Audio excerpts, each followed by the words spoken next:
This is John Joseph Xavier Cihon coming at you from Pittsburgh, Pennsylvania.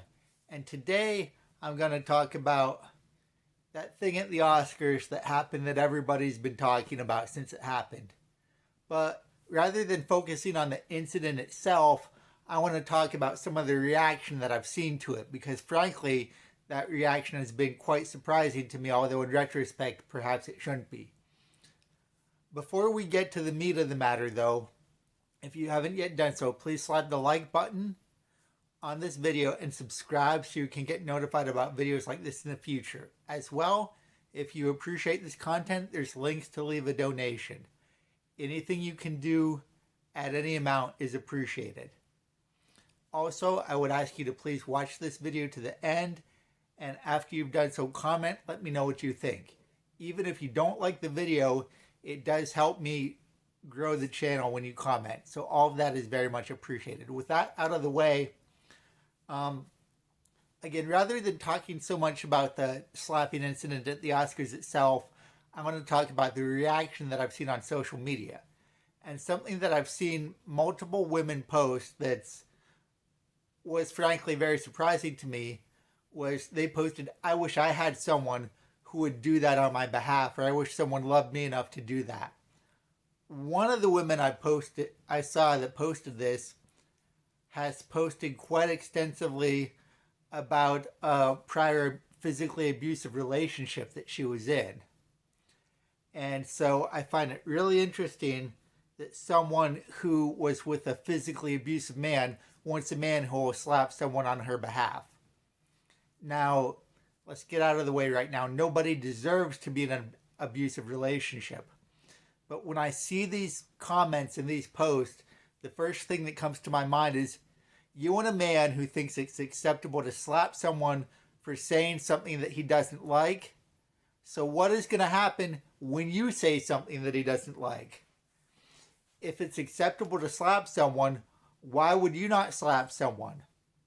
The idea that you're female, well, there's a lot of forces in popular culture trying to erase the differences between men and women today. So if we do take that to its logical end, it used to hold true that a man wasn't supposed to hit a woman. But maybe it's equality for a man to hit a woman for saying something she doesn't like. But this is really a very serious matter, and it is very disturbing that people seem to want someone who will hit someone else on their behalf. When Smith, in his Oscar acceptance speech, said love will make you do crazy things, the first thing that came to my mind was O.J. Simpson saying if I'm guilty of anything, maybe it's loving her too much. It's not really that different a sentiment. And Will sounded pretty much like O.J. there, to be honest. Now, some of you may be watching this and you may say, that's ridiculous. Will Smith didn't hit his wife. He hit a man on his wife's behalf. Well, the fact of the matter is, on his wife's podcast, he admitted to bopping her in the face when he was angry at her. So, yes, he has been violent towards his wife. And he also attacked a reporter in the past. So this is a man with a history of violence. Very good PR.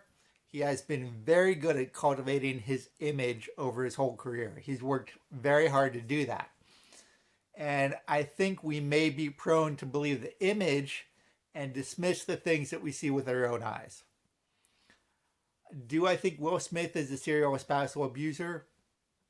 I don't know. I can't say. I do think that he and his wife have an extremely unhealthy relationship, and I'll get into that in a little bit more.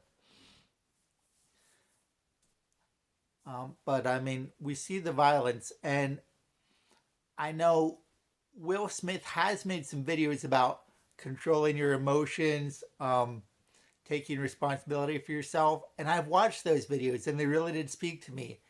And now, seeing how completely out of control and what an emotional wreck he was, I do wonder, sometimes people who struggle with something make a show of being the opposite.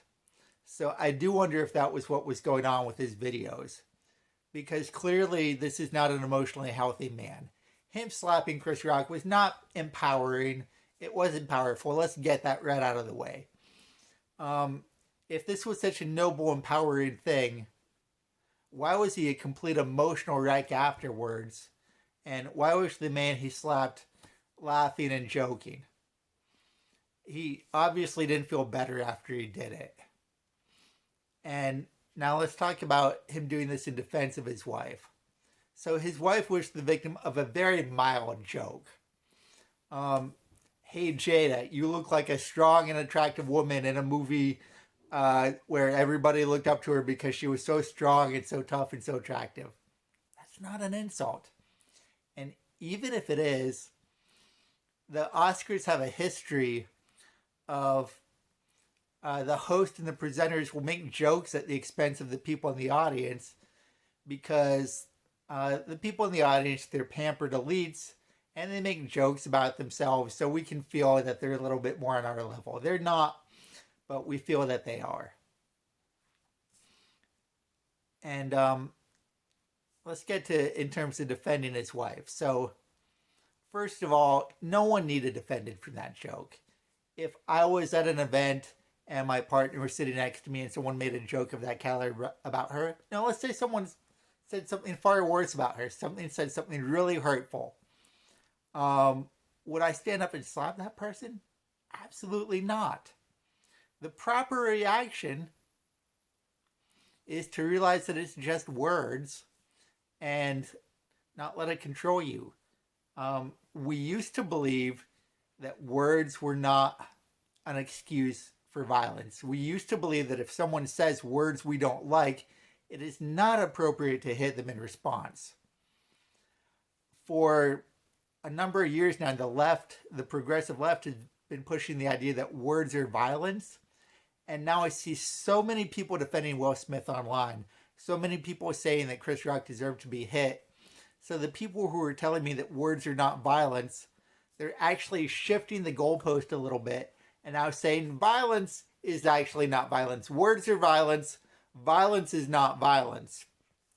And I think this gets into victim hierarchy.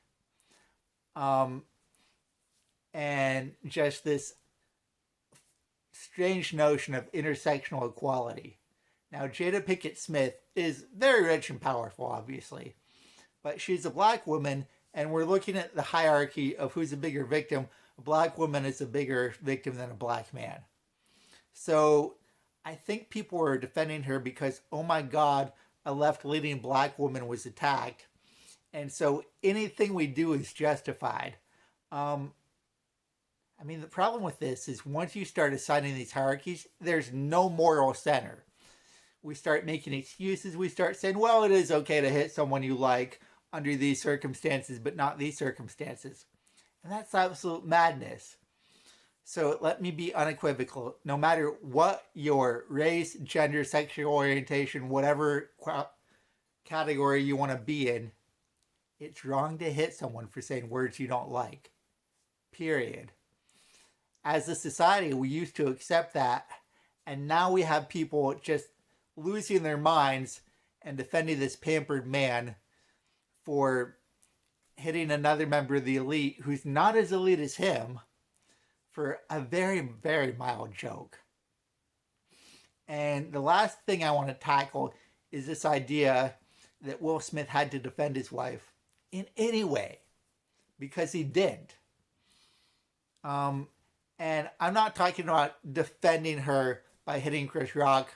I'm talking about defending it at all. I believe that love is allowing someone to fight their own battles. Love is not enabling. Love is not rescuing. I know there's romantic images of rescuing someone and saving them and fixing them. I've personally found these to be very, very destructive ideas, especially in the context of a relationship. And, if this was happening to me, if my partner was being insulted by someone on stage, do I help her by hitting that person? What do I change by hitting that person? What do I change by doing anything?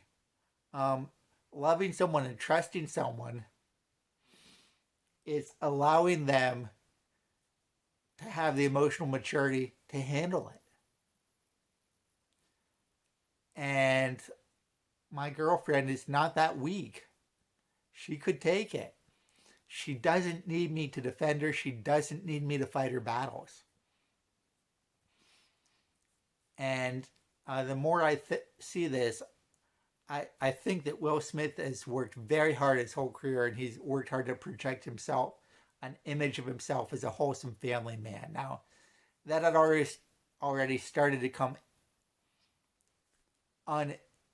unentangled when the word of his wife's affairs got out, and she made him participate in a video where she forced him to say that he did not need to give her permission to have affairs.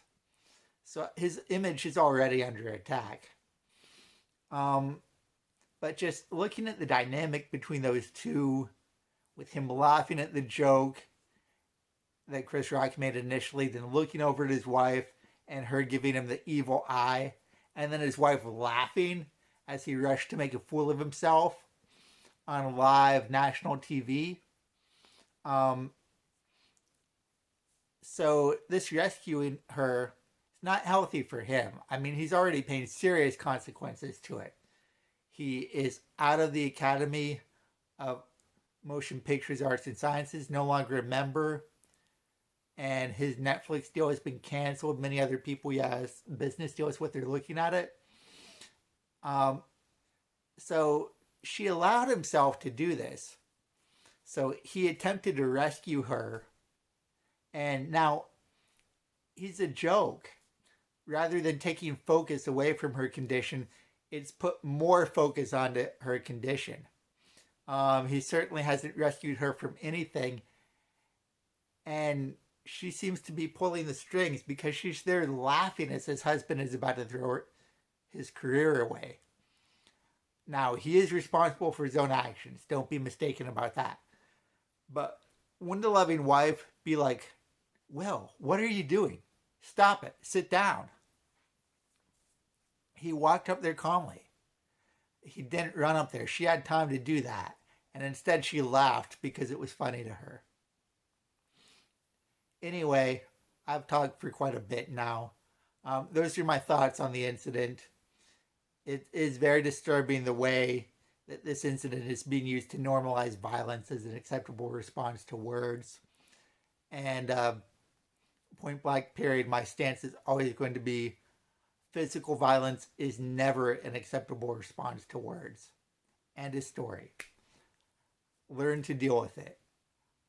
People say cruel things. It doesn't mean it's right, but we have long held as a society that violence is not appropriate, and the way we're starting to backslide on that is very disturbing to me. So thank you very much for watching to the end. Again, if you haven't yet done so, slap the like button, subscribe. There's links to leave a tip, leave a comment, let me know what you thought. And again, thank you so much. Have a wonderful day.